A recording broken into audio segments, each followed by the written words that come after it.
Slide 1. Welcome, everyone, to a webinar discussing the Memorandum of Understanding between the Committee for Purchase from People Who Are Blind and Severely Disabled and the Department of Education's Rehabilitation Services Administration within the Office of Special Education and Rehabilitative Services at the U.S. Department of Education. Slide 2. Presenters for today's webinar include Carol Doback, the Acting Deputy Commissioner, delegated the authority to perform the functions and duties of the Commissioner at the Rehabilitation Services Administration at the Department of Education. Christine Grassman, Conflict Resolution Specialist at the Rehabilitation Services Administration at the U.S. Department of Education. And Kimberly Zeich, the Acting Executive Director, the U.S. AbilityOne Commission. I now would like to turn things over to Carol Doback, the Acting Deputy Commissioner, for some introductory remarks. Carol. Thank you and welcome, everyone. As you've heard, today you will learn about the purposes and activities of the Randolph-Shepard program for individuals who are blind, as well as the AbilityOne program. You will also learn today about a Memorandum of Understanding recently executed between the Rehabilitation Services Administration and the AbilityOne Commission.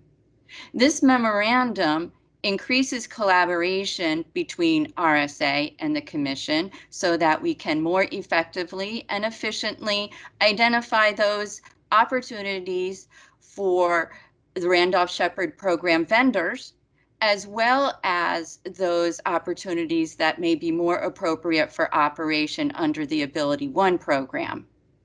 RSA and the Commission have been meeting since January nearly every 2 weeks in order to implement this memorandum and its processes, as well as to engage in activities such as the development of this training webinar.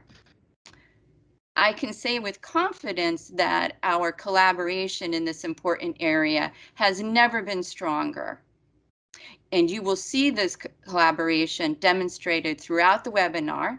And by its end, you will understand the role that you can play with your organizations in further strengthening this collaboration for the benefit of individuals with disabilities seeking employment through the Randolph-Shepard Vending program or the AbilityOne program. And now I turn to my colleague Kim for her remarks. Thank you, Carol, for that excellent introduction to this webinar. On behalf of the U.S. AbilityOne Commission, we are pleased to further our collaborative efforts with the Rehabilitation Services Administration and to build on our 2015 Memorandum of Understanding, this time going even farther. What was previously an area of potential conflict is now an area of coordination, and we believe this will advance the missions and objectives of both the AbilityOne program and the Randolph-Shepard Act program. So let's get started. Slide 3. The Randolph-Shepard Act and the Javits-Wagner-O'Day Act were two early efforts to provide employment opportunities for people with disabilities. Slide 4. I want to talk a little about the Randolph-Shepard team. The team consists of a program manager, an arbitration coordinator, and a conflict resolution specialist. The team, under the guidance of our supervisor, participates in interagency and intra-agency policy discussions, handles all aspects of the arbitration process, and provides technical assistance to stakeholders, as well as provides the opportunity for pre-arbitration alternative dispute resolution if parties wish to take advantage of that. Slide 5. The Randolph-Shepard Act provides an opportunity for agencies to be licensed in their respective states and to be designated as state licensing agencies, SLAs. And once that designation is granted, those agencies are tasked with recruiting, training, and licensing of blind vendors to operate vending facilities on federal and other property, which is a statutory priority. Federal agencies are required to provide satisfactory sites on their property in consultation with the SLAs to fulfill this priority. Slide 6. This slide shows a snack bar circa 1940. Slide 7. On June 20th, 1936, President Franklin Delano Roosevelt signed the Randolph-Shepard Act into law after it had been introduced and advocated for by Congressman Jennings Randolph of West Virginia and Senator Morris Sheppard of Texas. Slide 8. Randolph-Shepard vending facilities are defined in the Act and include snack bars, newsstands, convenience stores, vending machines, including vending routes, cafeterias, and similar sites. Slide 9. The next two slides show customers at Randolph-Shepard facilities and working blind vendors. Slide 11. In the past year and a half, we've seen this pandemic impact blind vendors and facilities on federal and other property just as meaningfully and significantly as it has other families, individuals, and businesses. The program lost 68 vendors from 2019 to 2020. Gross sales decreased by over $152 million. Vendor earnings decreased by about $35 million, with individual average income decreasing by nearly $20,000.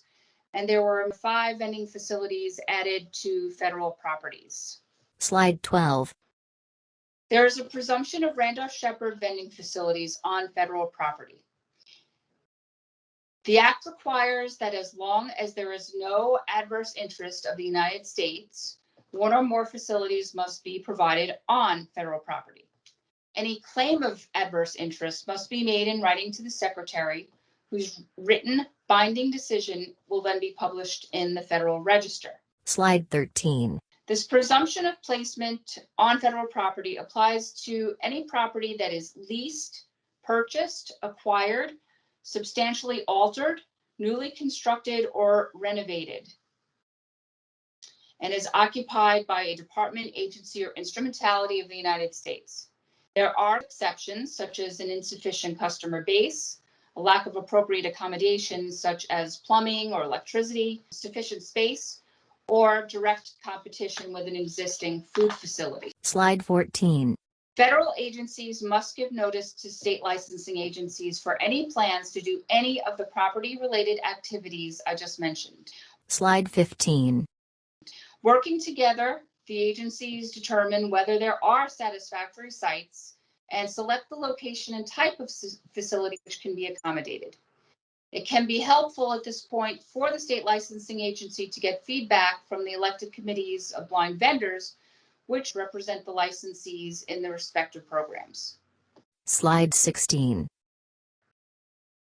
A state licensing agency may file a complaint against a federal agency for alleged violations and noncompliance, and a blind vendor may file a complaint against a state licensing agency for alleged violations, for example, alleged improper determinations or actions with respect to potential opportunities on federal or other property. Slide 17. It provides for set-aside funds, which are assessments against the net proceeds from facilities in their state programs and income accruing to the state licensing agency from federal properties. And these support overall administration of the program. And now I will turn it over to Kim. Slide 18. I'm Kim Zeik, the Acting Executive Director of the U.S. AbilityOne Commission, and I'm now going to give you a brief overview of the AbilityOne program. Slide 19. AbilityOne is an employment program. Our mission is to provide employment opportunities for people who are blind or people with significant disabilities in the manufacture and delivery of products and services to the federal government. Slide 20. Similar to the Randolph-Shepard Act, our enabling legislation dates back to the 1930s. In fact, in 1938, the Wagner-O'Day Act was passed to allow nonprofit agencies employing people who are blind to sell products to the federal government.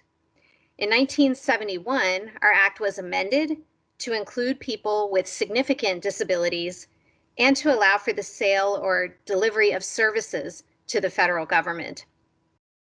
In 2006, the program officially took the name AbilityOne to better communicate our mission. Prior to that, the program was simply known by its legislation.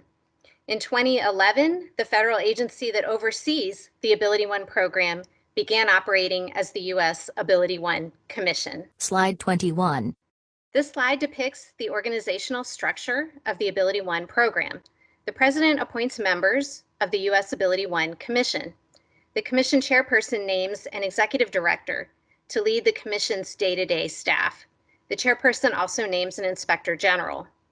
Central nonprofit agencies are designated by the Commission to assist nonprofit agencies that participate in the AbilityOne program.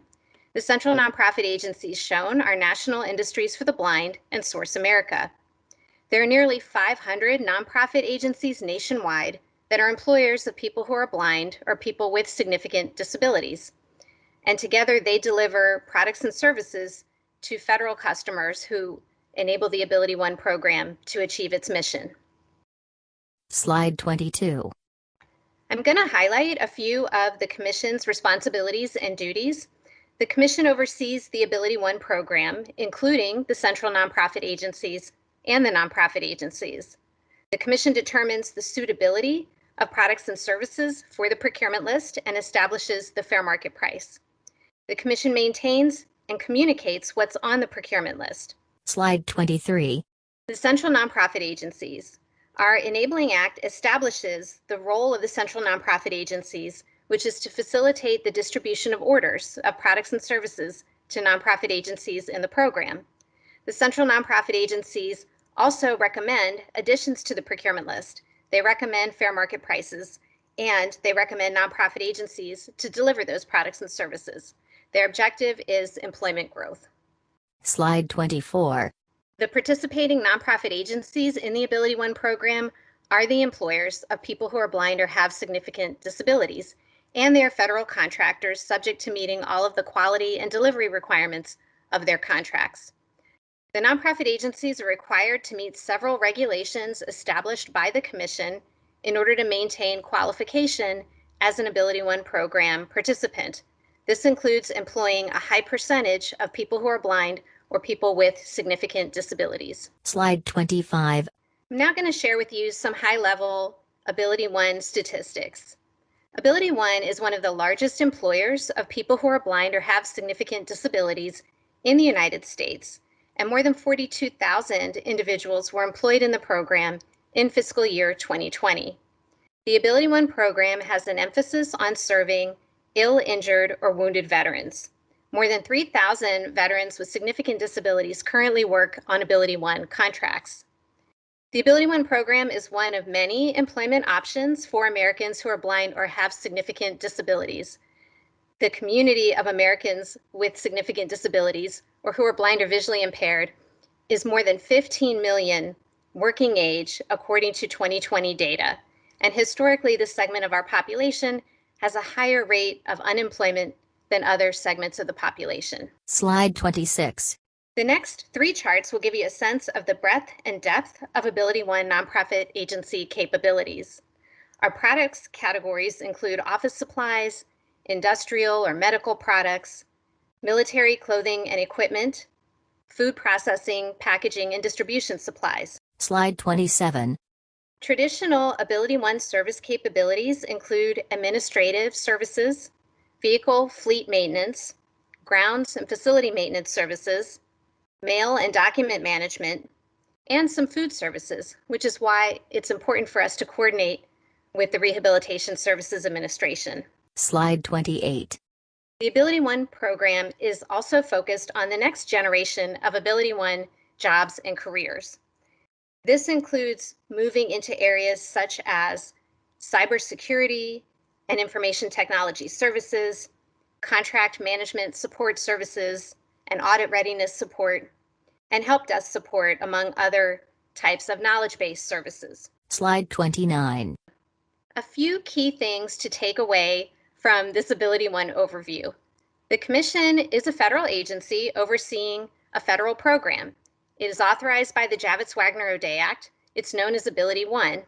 The name AbilityOne was selected to reflect the workforce, people who are blind and people with significant disabilities, and to reflect the convergence of many organizations coming together to achieve one goal, and that is employment. AbilityOne is an employment program that operates in the federal procurement or the federal acquisition environment. The Commission maintains a procurement list through a process that is based on statute and regulations and goes through a deliberative decision-making process to add to the procurement list. In addition to our emphasis on employment growth, the Commission has an emphasis on compliance and program integrity, as these are paramount to protecting and preserving the AbilityOne program. Slide 30. If you'd like more information about the AbilityOne program, I direct you to www.abilityone.gov. That is the Commission's official website, and that will provide you with more information about the program, the products that we provide, service capabilities, and you can also navigate to our central nonprofit agencies. Slide 31. The Memorandum of Understanding is a reflection of the spirit of agreement to cooperate and collaborate between the two agencies on which opportunities are appropriate for blind licensed vendors and which are appropriate for consideration for placement on the procurement list. Slide 32. The agencies will also work with their respective stakeholders to work cooperatively to promote improved services and entrepreneurial and employment opportunities for the participants of their respective programs. Slide 33. We have the two aims of employment for people who are blind to operate their own businesses and employment for opportunities for both blind people with additional disabilities and others with significant disabilities. Slide 34. As indicated, cafeterias are one of the vending facilities that are defined by the Randolph-Sheppard Act. These are operated by blind vendors, and they are facilitated contracts between the state licensing agencies and the federal agencies. Slide 35. In 2015, RSA and AbilityOne laid the framework for the current Memorandum of Understanding with the Memorandum of Understanding for Protocol of Early Notification for Food-Related Service Opportunities. Slide 36. Consistent with and in addition to relevant federal statutes, regulations, executive orders, agency policies, and guidance, RSA and AbilityOne agreed to proceed as follows in order to improve communication and understanding with respect to determining when an opportunity is appropriate and covered by the Randolph-Shepard priority and when it is appropriate for considered placement on the procurement list. Our respective programs will work together toward developing common strategies that expand business and employment opportunities for our program participants. Slide 37. Each agency has designated points of contact for implementing the Memorandum of Understanding activities. For Randolph-Shepard, that POC is Deputy Commissioner or anyone serving in that capacity. And for AbilityOne, it is the Deputy Executive Director or someone acting in that capacity. These representatives will provide information to all stakeholders directly impacted by the program. Slide 38. Both agency points of contact serve as contacts for federal agencies, state licensing agencies, central nonprofit agencies, blind vendors, and other stakeholders under the Acts to share information about the two agencies' activities under the Memorandum of Understanding. These points of contact serve as contacts for the protocol agreed to in the Memorandum of Understanding, and these points of contact share information and coordinate activities with others in their respective agencies to carry out and support the terms, goals, and objectives of the Memorandum of Understanding. Slide 39. This protocol will be used when a federal agency approaches an AbilityOne contact, including one of the central nonprofit agencies, with an opportunity that may have Randolph-Shepard Act implications. An opportunity that may have Randolph-Shepard Act implications is construed broadly to mean any contracting opportunity for a nonprofit agency that could be for any part of a, quote, vending facility, close quote, as defined in the Randolph-Shepard Act implementing regulations, and there's a citation. Slide 40. The broad construction of vending facility best fulfills the intent of the Memorandum of Understanding, which is to increase communication and collaboration, to provide RSA with an opportunity at the earliest possible time to determine whether the Randolph-Shepard Act may apply, and to notify the appropriate state licensing agency of an opportunity. Slide 41. In accordance with the Memorandum of Understanding, the Commission is committed to notifying RSA in writing and within 30 days when it becomes aware of a vending opportunity by a federal agency. Notification includes providing any documents related to the contract requirement or permitting. The point of early communication is that it occurs well before public notice of intent to consider an opportunity for the AbilityOne Procurement List. Slide 42. The designated central nonprofit agencies often identify and recommend services for the AbilityOne Procurement List. Thus, the Commission has notified the central nonprofit agencies of this protocol and their responsibilities for early notification.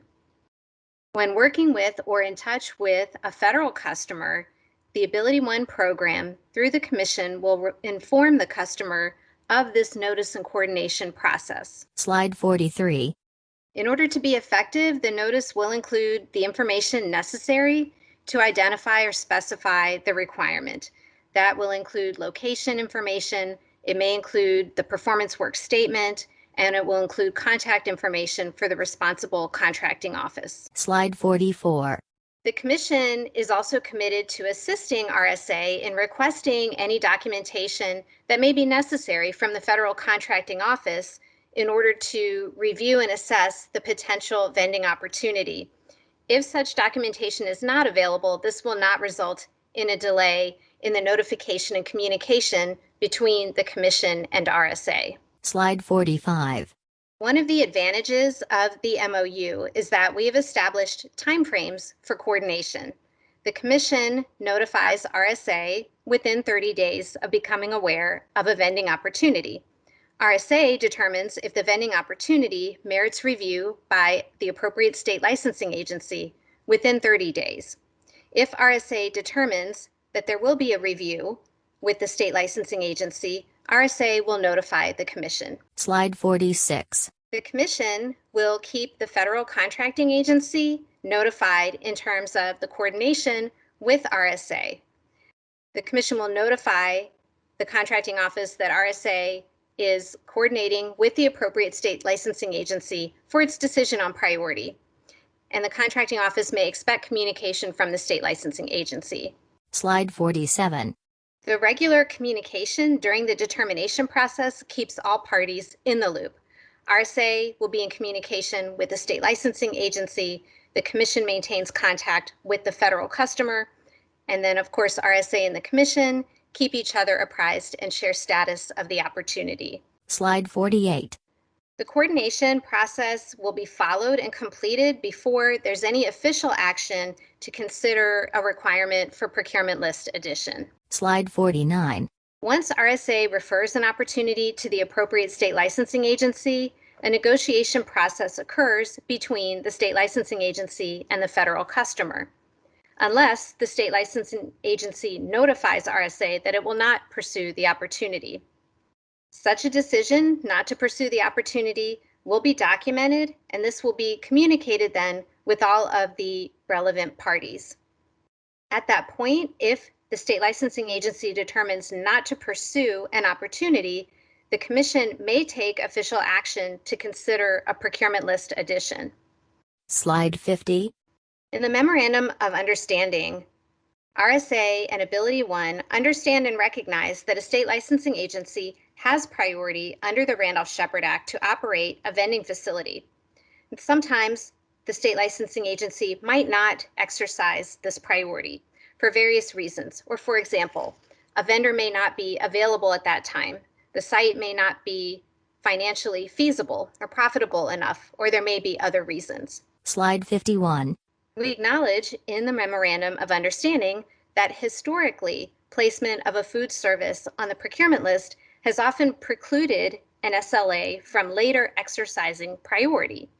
However, as a part of our coordination and collaboration, we believe there is room for both programs' priority and authority to coexist. Slide 52. The Commission will document in its Federal Register notice if proceeding to consider a food service opportunity for the procurement list that Randolph-Sheppard Act priority was applicable but was not exercised by the state licensing agency at that time. And when the federal agency's contract is due for renewal, this is normally after 5 years, the federal agency is required to notify RSA that the contract is coming up for renewal.